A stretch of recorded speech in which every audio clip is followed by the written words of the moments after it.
જય શ્રી કૃષ્ણ. જોજો અત્યારે વરસાદ ચાલુ છે. આજે રવિવાર છે, 11 છે ને વરસાદ અત્યારે સવારનો ચાલુ થઈ ગયો છે.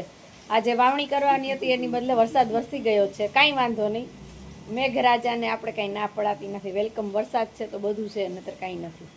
તો અત્યારે જો કેશવભાઈ ફૂલ મોજ કરે છે, બતાવું તમને.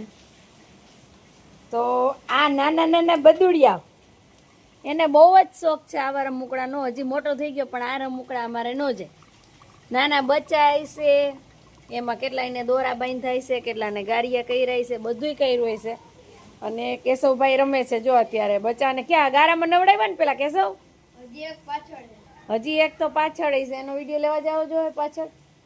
તો એક પાછળ છે પણ વરસાદ આવે છે ત્યારે આપણે હવે પલળવું નથી. એકવાર નહીં લીધું છે સવારે, પણ કેશવભાઈ લેવા જાય છે તો એ લઈ આવે એમ. આપણે જોઈએ નાનું જો સીન કેવો સરસ આવે છે અત્યારે કેશવભાઈનો. એમ થાય કે ઓહો, સરસ મજાનો શક્કરબાગ હો ભાઈ. કેશવ બધું લઈ આવ્યો? ગારા વાળો હશે તો ધોવે જા. તો ભેંસ આવી, ભેંસ છે ને મોટા મોટા સિંગડા વાળી. જા લઈ આવ્યો ભાઈ. હાલો રમવા માંડો, કાંઈ વાંધો નહીં. નાઈ લ્યો ને પછી રમે ને પછી કપડાં બદલાઈ નાખજો. જય શ્રી કૃષ્ણ.